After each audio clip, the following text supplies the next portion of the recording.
어떤 시기에 창업을 하는 게 제일 좋냐, 창업을 하는 제일 좋은 타이밍은 뭐냐라고 물어보시는데요. 굉장히 쉬워요. 그냥 세무서에 가서 사업자 신고를 하시면 됩니다. 그러면 이제 사업자가 생기고 창업이 되겠죠. 물론 굉장히 제가 쉽게 말씀드린 건데 저는 이렇게 좀 말씀을 드리고 싶어요. 제가 예전에 활동했던 소셜 벤처 파트너스라는 기관이 있는데 그 기관의 설립자인 폴 슈메이커 씨라는 분이 이런 얘기를 했어요.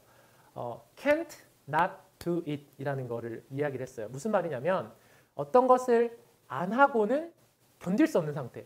그러니까 내가 이걸 안 하면 정말 병이 날 것 같은 그런 상태에서 창업을 하고 어떤 일을 시작하면은 좋다. 그리고 지속할 수 있다. 이런 얘기를 했어요.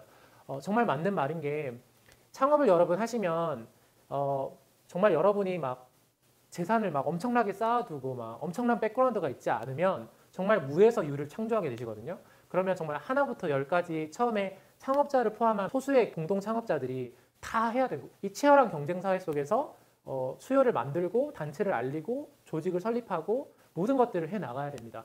그 과정에서 굉장히 많은 어려움과 부족함들을 느끼실 거예요. 창업자시라면 창업자 개인의 능력의 한계도 많이 느끼실 거고 여러 가지 자원의 부족함도 많이 느끼실 겁니다. 그러면 그런 어려움이 닥칠 때마다 어떤 마음이 들겠어요? 때로는 내가 괜히 시작했나? 그냥 너무 무리한 걸 내가 하려고 고집을 피운 것은 아닌가? 그런 후회도 밀려올 수가 있잖아요. 그래서 많은 준비와 실제적인 연구와 그런 고민의 과정을 거치신 다음에 정말 이건 내가 꼭 해야 되는 일인데 왜 아무도 안 하지? 그런 생각이 들 때 내가 이거를 하지 않으면 정말 견딜 수 없을 만큼 마음에 답답함이 있을 때 만약에 그런 동기를 가지고 여러분이 그런 열정을 갖고 시작을 한다면 아마 좀 오래 가실 수 있을 것 같아요.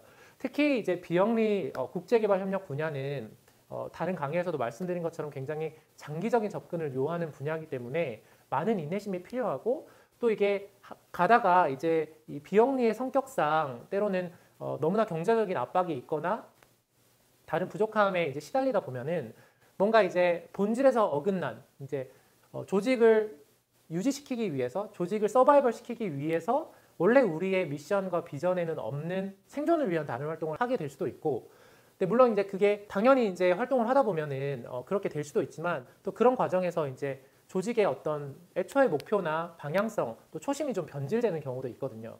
근데 그런 것들을 좀 방지하기 위해서는 그 전에 굉장히 많은 고민과 철학, 그 다음에 성찰이 필요합니다. 그래서 명확한 미션과 비전을 설정하고 미션과 비전을 이루는 것에 동참할 사람들이 함께 모이는 것이 굉장히 중요하겠죠.